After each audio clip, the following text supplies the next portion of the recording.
En 2016, il y a une petite application informatique russe qui amusait un peu toute la toile. Ouais, un truc super simple, presque candide en fait. C'est ça. Le principe, c'était de permettre à n'importe qui de retrouver des anciens potes de lycée ou, tu sais, des connaissances perdues de vue, juste en scannant une simple photo. Une idée sympa sur le papier. Exactement. Sauf que, avance rapide de 10 ans, on arrive en 2026, et là, l'architecture fondamentale de ce même code informatique, elle a servi d'outil central pour exécuter de façon coordonnée 30 000 manifestants en Iran. C'est le grand paradoxe technologique de notre époque. Et attends, l'histoire s'arrête même pas là. À peine quelques semaines après ce massacre, cette même infrastructure de surveillance a fourni aux services secrets israéliens les coordonnées exactes pour assassiner le chef suprême iranien. C'est fou quand on y pense. Les armes les plus redoutables aujourd'hui et les failles les plus critiques, elles naissent plus vraiment dans des laboratoires militaires super secrets. Non, c'est clair. Elles émergent d'outils commerciaux grand public, genre des trucs conçus à la base pour optimiser les réseaux sociaux ou fluidifier le trafic urbain, quoi. Eh bien, c'est exactement l'anatomie de cette mutation qu'on va décortiquer aujourd'hui. Bienvenue dans notre plongée au cœur de ces sources. C'est notre version podcast audio spécialement pensée pour vraiment prendre le temps d'analyser tout ça. Un gros programme en perspective. Oh que oui. On s'appuie sur une enquête monumentale qui s'appelle Eyes of Iran, sortie tout récemment, début mars 2026. C'est un travail de fourmi fait par le consortium Forbidden Stories avec Le Monde, Der Spiegel, la chaîne ZDF, et puis ça a été repris en détail par Block News. Ouais, et la mission de notre analyse aujourd'hui, c'est de retracer toute la trajectoire de ce logiciel russe, comprendre comment il a pu armer un régime autoritaire sous embargo, avant de provoquer la chute de ses propres créateurs. Mais juste avant de plonger là-dedans, faut qu'on fasse une petite mise au point indispensable pour ceux qui nous écoutent. Tout à fait. Les documents qu'on analyse abordent des événements géopolitiques hypersensibles, impliquant la Russie, l'Iran, Israël, les États-Unis. Donc, notre démarche ici, c'est de rapporter les faits. Uniquement les faits. Voilà, les rouages techniques, les montages financiers documentés par ces journalistes. On ne prend pas parti, on valide aucune position politique ou idéologique. Notre lecture est purement informative. C'est super important de le rappeler. Bon, décortiquons un peu tout ça. Parce que pour saisir comment une capitale entière a pu être mise sous cloche algorithmique, faut d'abord comprendre l'outil lui-même, en fait. Ouais, faut remonter à la source. D'où vient cette technologie de reconnaissance faciale? Et surtout, comment un petit truc marrant a pu atteindre un tel niveau de sophistication? Tout commence à Moscou. On est en 2015. Deux ingénieurs, Artem Koukarenko et Alexei Minin, fondent une boîte qui s'appelle NTClab. Ok. Et l'année suivante, ils lancent l'application dont on parlait au début, FindFace. À la base, c'est pensé pour interagir avec VKontakte, qui est un peu le Facebook russe, tu vois. D'accord, donc tu prends la photo d'un inconnu dans la rue et l'appli fouille tout le réseau social pour retrouver son profil. Exactement. Et ce qui démarquait FindFace des autres, c'était son efficacité brute. L'algorithme, il s'amusait pas à comparer des images pixel par pixel. Il faisait quoi alors, différent? Il cartographiait le visage. Il extrayait ce qu'on appelle les points nodaux, genre la distance entre les yeux, la courbure de la mâchoire. Et il convertissait ça en un vecteur mathématique unique. Ouais, je comprends l'intérêt pour fouiller un réseau social. Mais bon, il y a un monde entre une appli de téléphone qui traite une photo de temps en temps et un système capable d'ingérer les flux vidéo d'une ville entière, en temps réel. C'est un saut technologique colossal, ouais. C'est comme si ton outil pour retrouver tes potes de lycée se transformait du jour au lendemain en œil de Sauron, quoi. Comment une petite start-up finance un truc pareil? Ce qui est fascinant ici, c'est vraiment la convergence entre l'innovation privée et les intérêts de l'État. Le Kremlin a très vite pigé le potentiel. Ah, tu m'étonnes. S'ils peuvent identifier un visage parmi des millions sur un réseau social, ils peuvent faire pareil avec les citoyens dans la rue. Donc, via des fonds d'investissement, l'État russe a racheté et absorbé NTClab au sein de Rostec. Rostec, le fameux complexe militaro-industriel russe? C'est ça. Dirigé par Sergueï Chemezov, un proche de Poutine. Avec des moyens illimités, le logiciel a muté pour devenir FindFace Multi. Et c'est là qu'il le déploie à grande échelle? Ouais, il est intégré au programme Safe City de Moscou, branché sur plus de 100 000 caméras urbaines. Et on imagine bien que ça servait pas juste à surveiller les feux rouges. L'enquête montre qu'ils s'en sont servis contre des journalistes et des opposants. Mais bon, ça explique toujours pas comment c'est sorti de Russie, tout ça. Le vrai point de bascule vers l'international, c'est la Coupe du Monde 2018 en Russie. NTClab a mis son système dans tous les stades. Officiellement pour la sécurité antiterroriste, j'imagine. Officiellement, oui. Mais en réalité, c'était une vitrine commerciale mondiale incroyable.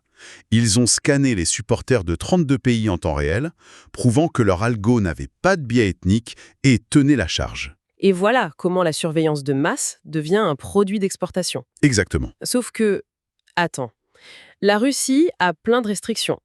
Et l'Iran, qui était l'acheteur final dans cette histoire, est sous le coup d'un des embargos les plus stricts au monde. C'est clair. Comment tu fais passer une arme technologique pareille d'une frontière à l'autre sans faire hurler tous les détecteurs de sanctions aux États-Unis ou en Europe? C'est là qu'on rentre dans le grand jeu de bonneteau financier révélé par les fuites de Forbidden Stories. On vend jamais d'État à État. On passe par des intermédiaires. On crée un brouillard total. En août 2019, une petite start-up iranien, Razatsko, d'ailleurs en persan ça veut dire surveillance, signe avec Alexander Minin, le patron de NTech Lab. Mais ils ne l'achètent pas en tant qu'utilisateur final, si. Non, l'astuce est là. Ils sont juste partenaires d'intégration. Ça donne un vernis légal. NTech Lab dit juste vendre une brique logicielle à une boîte privée. Habile. Et après, la cascade de sociétés écran commence. Tout à fait. En 2021, Razatko fusionne avec une autre entité, Kama. Et le détail qui tue, c'est que le boss de Kama est un membre des Gardiens de la Révolution. L'organisation désignée comme terroriste par l'Union européenne plus tard en 2026. Voilà. Ensuite, Kama donne une sous-licence à une boîte appelée BPO pour 4 milliards de rials. Et c'est BPO qui revend l'accès en temps réel au ministère du renseignement iranien pour 9 milliards de rials. Attends, une minute. 9 milliards de rials. Si on prend les conversions de l'enquête, ça fait 68 000 $ actuels, non? Oui, environ. 68 000 $. Ok, c'est le prix d'une belle voiture de sport. Comment tu peux obtenir la capacité de surveiller un pays entier pour un prix aussi ridicule? Parce qu'ils n'achètent pas le développement du code, qui a déjà été payé par la Russie depuis des années. Ils achètent juste une licence d'accès. C'est fou. Et si l'on relie cela à la situation globale, ça montre l'échec total des sanctions sur le numérique. L'Iran achète ça en 2019, les sanctions de l'UE contre NTech Lab n'arrivent qu'en juillet 2023 et celles des États-Unis fin 2024. Les sanctions ont 4 ans de retard sur la technologie, en fait. Pendant que les bureaucrates font des mémos, le code est déjà installé. L'enquête parle même de vidéos du métro de Téhéran en 2021, où le logiciel encadre déjà les visages de la foule en temps réel. C'est glaçant. Et cette infrastructure silencieuse, elle se révèle de façon dramatique en janvier 2026. C'est là que le piège se referme, ouais. Les 8 et 9 janvier, des manifestations éclatent au grand bazar contre le coût de la vie. Le régime coupe Internet, comme d'habitude. Et là, bilan catastrophique documenté par les sources DRO, plus de 30 000 morts en 48 heures. Une répression d'une violence inouïe. Mais techniquement, avec ce chaos, comment un algorithme arrive à trouver des cibles spécifiques? Le chercheur iranien Nima Fatemi explique un concept clé dans l'enquête, la cartographie sociale. Le système ne fait pas juste de l'analyse en direct. Il croise ça avec les bases de données des passeports, de l'état civil. Donc il ne sait pas juste qui tu es. Exactement. Il calcule avec qui tu es en ce moment et avec qui tu as été filmé la semaine dernière. Ça dessine tout le réseau de la contestation automatiquement. C'est là que ça devient vraiment intéressant. Enfin, tragiquement intéressant. C'est l'idée de la surveillance différée. C'est plus le flic qui t'arrête sur le moment. C'est l'algorithme qui remonte le temps, ouais. Surtout avec les réseaux sociaux. Les gens filment les violences, ils postent les vidéos dès qu'ils ont un peu de réseau pour alerter le monde entier. Et le système aspire toutes ces vidéos militantes. Il isole les visages en arrière-plan, les identifie et trouve leurs adresses. Publier une vidéo pour alerter le monde, ça devient littéralement l'arme qui permet à l'État de venir frapper à ta porte des mois plus tard. C'est une bureaucratisation effroyable. C'est comme ça qu'ils ont emprisonné 12 journalistes ciblés, dont Narges Mohammadi, la prix Nobel. Ce contrôle total, ça semblait être la victoire ultime pour le régime. Sauf qu'en construisant cette prison numérique géante, ils ont créé une faille de sécurité absolument fatale. L'ironie macabre de cette histoire. Une enquête parallèle du Financial Times sortie le même jour, le 3 mars, raconte comment, le 28 février 2026, le guide suprême Ali Khamenei a été assassiné par 30 missiles Sparrow. Le gars le plus protégé du pays, ouais. Comment c'est possible ? Comment Israël a pu avoir des coordonnées de ciblage aussi précises ? Le Mossad et l'unité 8200 israélienne ont tout simplement piraté le même réseau de caméras urbaines que celui utilisé par FineFace. Sérieux, les mêmes caméras ? Les mêmes. Pas besoin d'agents sur le terrain. Les algorithmes israéliens ont analysé les flux vidéo chiffrés pour établir ce qu'on appelle le pattern of life, le schéma de vie. Même chiffrés. Comment ils font ? Avec les métadonnées. Ils voient la formation d'un convoi, les routes qui se ferment de manière synchronisée, les signaux cellulaires qui se coupent au passage d'un cortège. C'est dingue. En traitant tout ça, ils déduisent l'itinéraire et bam, ils frappent.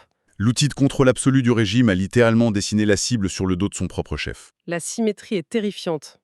C'est la plus grande leçon de cybersécurité de cette histoire, non? Totalement. La surveillance de masse, c'est pas juste un danger pour les libertés civiles.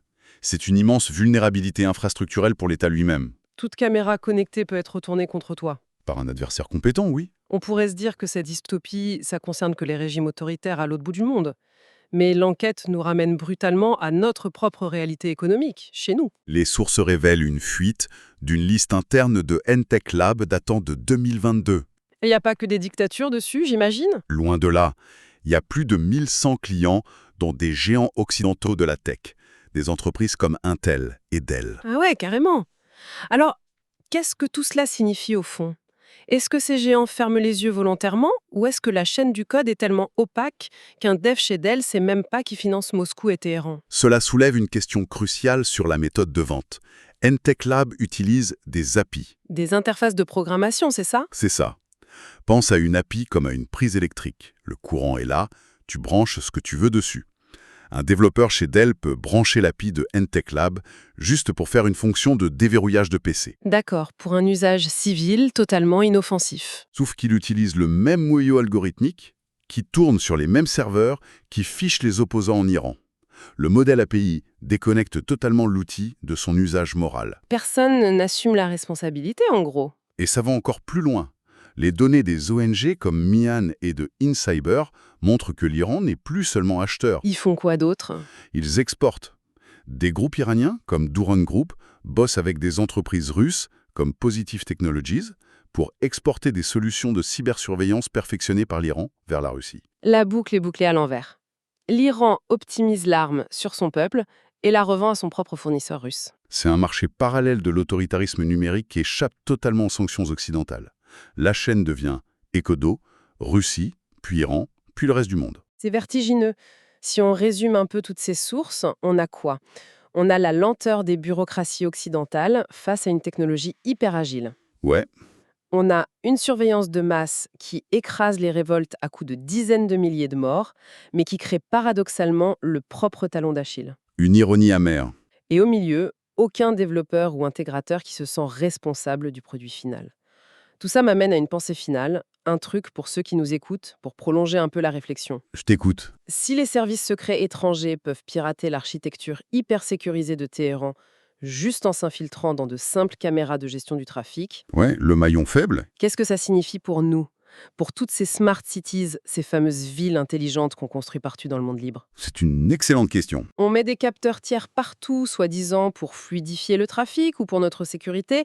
Mais au final, face à cette accumulation technologique, la vraie question c'est qui observe vraiment ceux qui nous observent? Ça laisse songeur. Complètement. Un grand merci d'avoir suivi cette plongée dans les documents de l'enquête Eyes of Iran. Continuez à être curieux et à interroger les systèmes qui nous entourent. À très vite!